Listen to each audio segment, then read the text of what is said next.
Hi friends, आप सभी का आपके अपने यूट्यूब चैनल यूपीएससी इन्फो 24 में स्वागत है। तो दोस्तों, हम उम्मीद करते हैं कि आप सभी लोग स्वस्थ होंगे और खुश होंगे।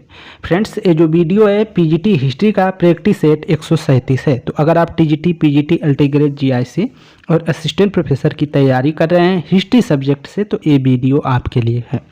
दोस्तों, आज का जो क्वेश्चन है वो 91 नंबर से शुरू होगा, जो इस वीडियो का पहला नंबर क्वेश्चन है। क्वेश्चन को देखते हैं। अर्थशास्त्र में उल्लिखित सीता अध्यक्ष किस विभाग के अध्यक्ष थे? जो सीता अध्यक्ष थे वो किस विभाग के अध्यक्ष थे, ये आपको बताना है। कर के थे, कृषि के, टकसाल के या नौसेना के? तो ऑप्शन हो जाएगा बी। सीता जो थे अध्यक्ष वो कृषि विभाग के क्या होते थे? अध्यक्ष होते थे। तो अर्थशास्त्र में जो उल्लिखित सीता अध्यक्ष नाम आता है वह कृषि अध्यक्ष को कहा जाता था सीता अध्यक्ष। तो ऑप्शन बी आपका सही है। कृषि के लिए सीता अध्यक्ष का उल्लेख किया गया है अर्थशास्त्र में। व्याख्या देख लेते हैं थोड़ा सा। सीता अध्यक्ष राज्य की कृषि विभाग का अध्यक्ष था। राज्य की ओर से सिंचाई का समुचित प्रबंध था, इसे सेतुबंद कहा जाता था। तो सिंचाई का समुचित जो प्रबंध था सिंचाई के लिए, उसको सेतुबंद नाम दिया गया था। अन्य महत्वपूर्ण तथ्य देखते हैं तो अर्थशास्त्र में धान की फसल को सबसे उत्तम तथा गन्ने की फसल को सबसे निकृष्ट बताया गया है। अर्थशास्त्र में फसल की बात की जाए तो धान की जो फसल है उसको सबसे उत्तम बताया गया है, और वहीं पे गन्ने की जो फसल है उसको सबसे निकृष्ट बताया गया, सबसे नीचे स्तर का फसल बताया गया है। अर्थशास्त्र से पता चलता है कि काशी, बंग, पुंड, कलिंग तथा मालवा सूती वस्त्रों के लिए प्रसिद्ध थे। कौटिल्य ने चीन पट्ट का भी उल्लेख किया है। तो अर्थशास्त्र में जो आपका काशी है, बंग है, पुंडरक है, कलिंग है और मालवा, ये सब स्थान क्या है? सूती वस्त्रों के लिए महत्वपूर्ण थे, सूती वस्त्र के लिए ये सब प्रसिद्ध थे। कौटिल्य ने चीन पट्ट का भी उल्लेख किया है। मौर्य काल का सबसे प्रसिद्ध जो बंदरगाह है वो पश्चिमी तट पर स्थित भौरोच या भृंगुकच्छ कहा जाता है, उसका उल्लेख किया गया है। पूछा जाएगा क्वेश्चन कि मौर्य काल का सबसे प्रमुख बंदरगाह कौन था? तो आंसर आपका आएगा भौरोच या भृंगुकच्छ आएगा, तो इसको भी नोट कर लीजिएगा। पश्चिमी तट पर स्थित जो है सोपारा बंदरगाह भी था।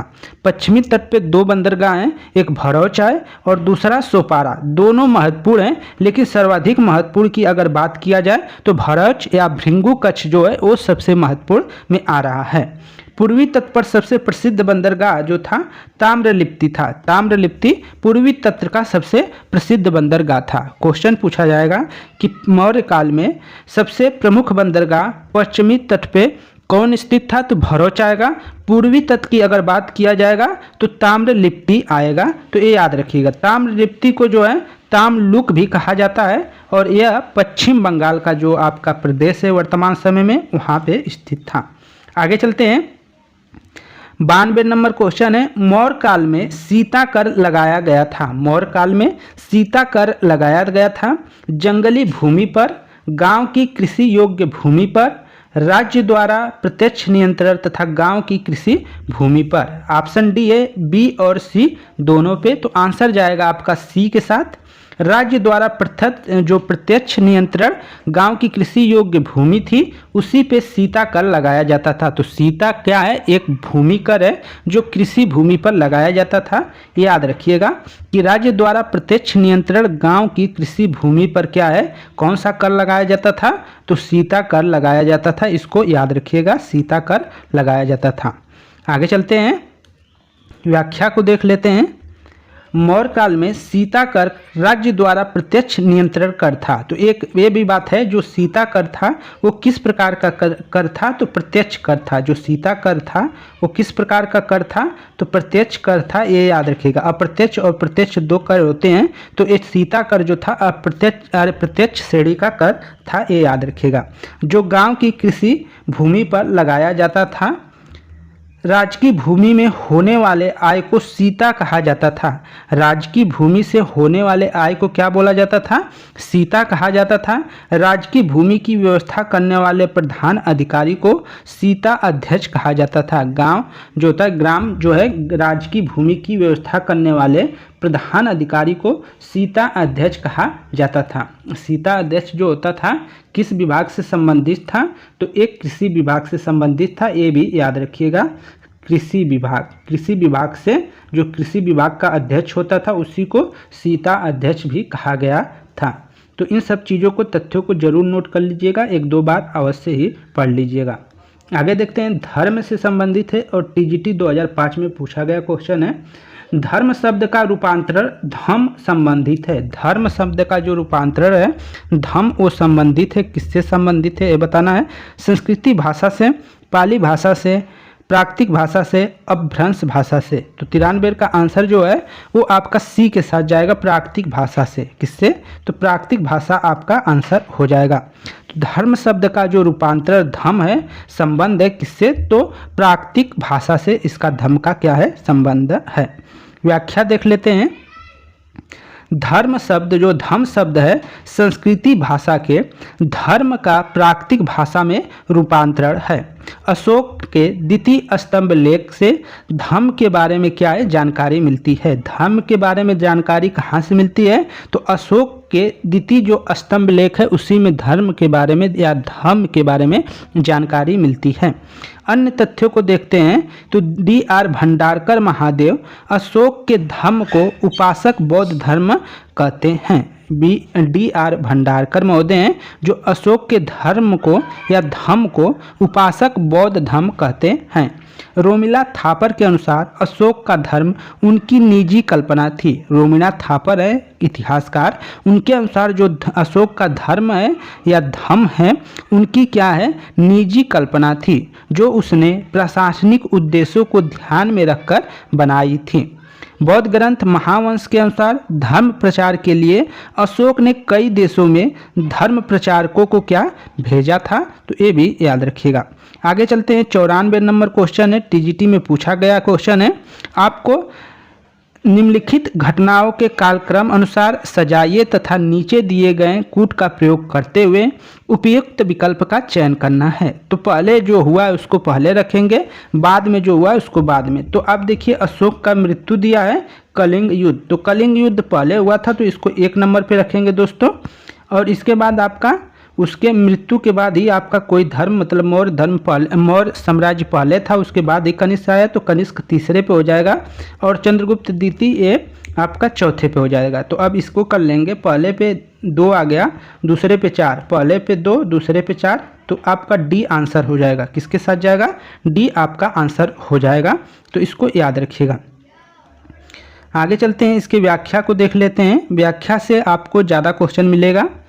कलिंग युद्ध 261 ईसा पूर्व में, अशोक की मृत्यु 263 ईसा पूर्व में, कनिष्क का राजाभिषेक जो हुआ था 78 ईसा पूर्व में ईस्वी में, चंद्रगुप्त द्वितीय का राज्यकाल 375 से 415 तक था।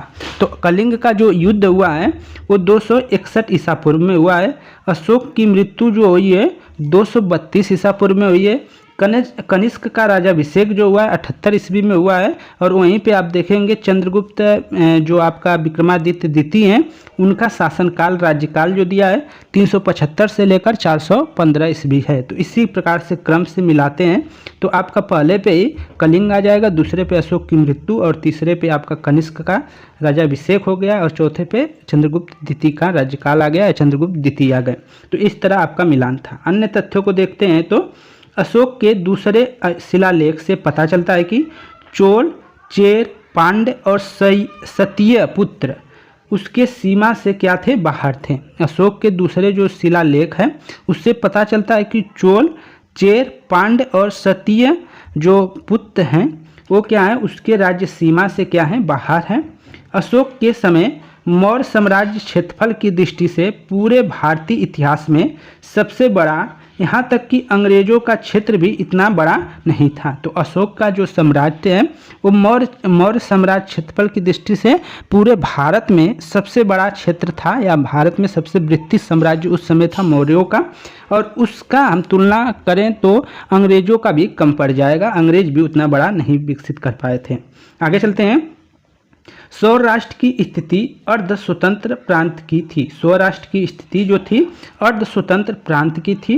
चंद्रगुप्त के समय पुष्पगुप्त और अशोक के समय तुपासप यहाँ का प्रशासक था। चंद्रगुप्त अगर प्रथम की बात किया जाए, चंद्रगुप्त मौर्य की बात किया जाए तो उस समय जो है पुष्पगुप्त था सौराष्ट्र का शासक, और इसके बाद अशोक के समय जो तुसासप था वो क्या था, यहाँ का प्रशासक था। तो इनको नोट कर लीजिएगा। आगे देखते हैं 95 नंबर आपका है। क्वेश्चन है आपका, निम्नलिखित में कौन चंद्रगुप्त मौर्य के शासनकाल में सौराष्ट्र का प्रांतीय गवर्नर था। सौराष्ट्र का प्रांतीय गवर्नर चंद्रगुप्त मौर्य के काल में कौन था? तुसाप्य था, पुष्पगुप्त था, बिंदुसार था या राधागुप्त था। हमने ऊपर अभी बताया था। तो 95 का आंसर बी सही हो जाएगा। पुष्पगुप्त जो था वो चंद्रगुप्त मौर्य के शासनकाल में सौराष्ट्र का जो प्रांतीय गवर्नर था। तो ऑप्शन बी आपका सही है। व्याख्या देखिए, चंद्रगुप्त मौर्य के शासनकाल में सौराष्ट्र का प्रांतीय गवर्नर पुष्पगुप्त था। अशोक के समय तुसासप यहाँ का प्रशासक था, और सुदर्शन झील गिरनार गुजरात में स्थित है। जो सुदर्शन झील है वो कहाँ स्थित है? तो गिरनार के गुजरात में स्थित है। इस झील का निर्माण चंद्रगुप्त मौर्य के जो मौर्य था, चंद्रगुप्त मौर्य जो मौर्य साम्राज्य के प्रथम प्रशासक थे या कर राजा थे, तो उनके आदेशों से उसके जो राज्यपाल था पुष्पगुप्त ने करवाया था। तो सुदर्शन झील का निर्माण ऑप्शन में कभी कभी चंद्रगुप्त मौर्य रहेगा और पुष्पगुप्त नहीं रहेगा, तो हम चंद्रगुप्त मौर्य को लगाएंगे। लेकिन अगर पुष्पगुप्त है तो इसने ही किया था, तो राज्यपाल था तो इसने ही किया था और चंद्रगुप्त मौर्य के आदेश से किया था। आगे चलते हैं। 96 नंबर क्वेश्चन है, भारत का निम्नलिखित में कौन सा प्रांत जो है मौर्य साम्राज्य का अंग नहीं था। कौन सा जो वर्तमान प्रांत है मौर्य साम्राज्य के अंग में नहीं था, मतलब मौर्यों के आधिपत्य में कौन सा साम्राज्य नहीं था या राज्य कौन सा नहीं था? केरल नहीं था, तमिलनाडु था, उपयुक्त में ए और बी और कश्मीर। तो 96 का आंसर जो देंगे वो सी हो जाएगा दोस्तों। तमिलनाडु और केरल नहीं था, तो ऑप्शन सी आपका सही हो जाएगा। व्याख्या देख लीजिए थोड़ा सा। राजतरंगिणी से पता चलता है कि कश्मीर मौर्य साम्राज्य का अंग था। यहाँ अशोक ने श्रीनगर नामक नगर जो है बसाया था। अशोक के द्वितीय शिलालेख से पता चलता है कि चोल, चेर, पांड्य और सतीय पुत्र उसके राज्य सीमा से क्या थे? बाहर थे। अतः स्पष्ट है कि केरल और तमिलनाडु मौर्य साम्राज्य का अंग नहीं था। आगे देखते हैं 97 नंबर क्वेश्चन है। अच्छा क्वेश्चन है, निम्नलिखित में कौन सा अंचल चंद्रगुप्त मौर्य के साम्राज्य में सम्मिलित नहीं था? ये देखिए, अफगानिस्तान, बलूचिस्तान, तमिलनाडु, बंगाल। तो आंसर जाएगा आपका क्या है? तमिलनाडु। अभी हमने ऊपर ऑप्शन भी देखा था, तो तमिलनाडु आपका आंसर हो जाएगा। और हमारा जो साम्राज्य कितना तक फैला था? अफगानिस्तान देख लीजिए, बालूचिस्तान का जो एरिया है वो है, और बंगाल, ये सब क्या है? सम्मिलित थे भारत में। तो ऑप्शन आपका बी सी जो है वो सही है। तमिलनाडु सम्मिलित नहीं था, बाकी सब सम्मिलित था। व्याख्या देखते हैं। राजनैतिक तौर पर समस्त भारत का एकीकरण चंद्रगुप्त मौर्य के नेतृत्व में संभव हुआ। प्रारंभिक विजयों के फलस्वरूप चंद्रगुप्त मौर्य का साम्राज्य व्यास नदी से लेकर सिंधु नदी के प्रवेश पर हो गया। रुद्रदामन के अभिलेख से पश्चिमी भारत का उसका अधिकार प्रमाणित होता है। जैन ग्रंथों के अनुसार सौराष्ट्र के साथ साथ अवंती पर भी चंद्रगुप्त मौर्य का अधिकार था। अवंती का मतलब आप उज्जैन लगा सकते हैं, ठीक है। उसकी मृत्यु के समय उसके साम्राज्य का विस्तार पश्चिमी हिंदकुश पर्वत से पूरब में बंगाल की खाड़ी तक तथा उत्तर हिमालय की श्रृंखलाओं से दक्षिण में मैसूर तक था। आगे चलते हैं। 98 नंबर क्वेश्चन है, दक्षिण भारत का कौन सा क्षेत्र अशोक के साम्राज्य का हिस्सा नहीं था? तो आंसर है ऑप्शन ए आपका तमिलनाडु, कर्नाटक, महाराष्ट्र, आंध्र प्रदेश। आंसर जाएगा ए के साथ तमिलनाडु। अभी हमने देखा था, तो तमिलनाडु जो था वो अशोक के साम्राज्य में सम्मिलित नहीं था, तो ऑप्शन ए आपका सही हो जाएगा। हमने अभी ऊपर देखा था। आगे देखते हैं। 99 नंबर क्वेश्चन है, मौर्य शासक प्रबंधक के अंतर्गत राज्य व्यवस्था की देखरेख करने वाले अधिकारी का नाम क्या था? मौर्य जो प्रशासन था उसके अंतर्गत जो राजस्व व्यवस्था की देखरेख करता था, राजस्व व्यवस्था को उसको क्या कहा जाता था? समाहर्ता कहा जाता था, अध्यक्ष कहा जाता था, सन्निधाता कहा जाता था, इनमें से कोई नहीं। तो 99 का जो आंसर है वो ये सही हो जाएगा दोस्तों, समाहर्ता कहा जाता था। राजस्व व्यवस्था की देखरेख करने वाले अधिकारी को समाहर्ता कहा जाता था। ऑप्शन ए सही है। व्याख्या देख लेते हैं। समाहर्ता राजस्व विभाग का प्रमुख अधिकारी होता था। इसका मुख्य कार्य राजस्व इकट्ठा करना, आय व्यय का विवरण रखना एवं वार्षिक बजट तैयार करना होता था। तो समाहर्ता जो होता था वो राजस्व विभाग का अधिकारी होता था। किस विभाग का अधिकारी होता था? राजस्व विभाग का अधिकारी होता था। और उसका जो कार्य था वो राजस्व को इकट्ठा करना था या आय व्यय का विवरण रखना होता था। और वार्षिक जो बजट इस समय निकलता है उसी प्रकार का उसको क्या है, वार्षिक बजट भी तैयार करना होता था। तो ये किसका काम होता था? तो समाहर्ता का काम होता था। अन्य तथ्यों को देखते हैं जब हम, तो सन्निहाता जो है राजकीय कोष का मुख्य अधिकारी होता था, जिसे कोषाध्यक्ष कहा जाता था। तो सन्निधाता जो होता था, सन्निधाता और राजकीय कोष का मुख्य अधिकारी होता था। ये बस राजकीय कोष को ही देखता था। तो एक कोष का जो मुख्य अधिकारी होता था जिसको कोषाध्यक्ष बोलते हैं। मतलब जैसे समाहर्ता क्या करता था, राजस्व को इकट्ठा करता था या व्यय का विवरण रखता था और वार्षिक बजट भी तैयार करता था। राजस्व का इकट्ठा कर वो क्या करेगा, किसी कोष में डाल देगा। तो वो जो राजकीय कोष था उसका जो मुख्य अधिकारी होता था उसको बोला जाता सन्निधाता। मतलब इकट्ठा हो गया, कोई चीज इकट्ठा हो गया, अब उसको देख रहा है जो राजकीय कोष का, तो उसको कहते हैं सन्निधाता, मतलब कोषाध्यक्ष। स्थानिक जो होता था वो ग्रामों में भू राजस्व इकट्ठा करता था। ग्रामों से जो भू राजस्व इकट्ठा करता था वो क्या होता था, उसी को स्थानिक बोले जाता था। जबकि उसे लिखने का कार्य गोप करता था। और उसको जो ग्राम का जो राजस्व इकट्ठा किया जाता था उसको जो लिखने का कार्य करता था वो गोप करता था। शांति व्यवस्था बनाए रखने के लिए अर्थशास्त्र में रक्षिण अर्थात पुलिस का उल्लेख किया गया है। रक्षिण जो है, रक्षिण का अर्थ क्या हो गया, पुलिस हो गया। तो इसको याद रखिएगा। एरिन ने रक्षिण को जो है ओवरसियर तथा स्ट्रेबो ने इंस्पेक्टर कहा है। तो इन सब चीज़ों को आप जरूर नोट करिए, यहाँ से क्वेश्चन पूछे जाते हैं। 100 नंबर क्वेश्चन है, मौर्य काल में सन्निधाता का अर्थ होता था। अभी हमने ऊपर सन्निधाता के बारे में विस्तृत बताया था। तो आप आंसर दीजिए। राजकोष और भंडारण गृह का प्रमुख अभिरक्षक, प्रमुख सेना अध्यक्ष, नमक अधीक्षक, आकलन और संग्रह का प्रमुख अधिकारी। तो ऑप्शन जाएगा 100 का ए के साथ जाएगा दोस्तों। राजकोष एवं भंडारण गृह का प्रमुख अभिरक्षक जो होता था उसी को सन्निधाता कहा जाता था। तो ऑप्शन ए आपका सही हो जाएगा। व्याख्या देख लेते हैं। मौर्य साम्राज्य के केंद्रीय प्रशासन का विस्तृत विवरण कौटिल्य का जो अर्थशास्त्र है उससे प्राप्त होता है। शासन की सुविधा के लिए केंद्रीय प्रशासन अनेक विभागों में बटा हुआ था। प्रत्येक विभागी को तीर्थ कहा जाता। जो प्रत्येक विभाग होता था उसको तीर्थ बोला जाता था। अर्थशास्त्र में 18 तीर्थ एवं कुछ अध्यक्षों का क्या है, उल्लेख मिलते हैं। तो कितने तीर्थों का उल्लेख मिलता है? 18 तीर्थ, मतलब 18 विभागों का क्या है, उल्लेख मिलता है अर्थशास्त्र में। जिसमें राजस्व विभाग का जो प्रधान होता था उसको क्या बोला जाता था, समाहर्ता बोला जाता था। राजस्व विभाग का प्रधान अधिकारी जो होता था वो क्या होता है, समाहर्ता होता था।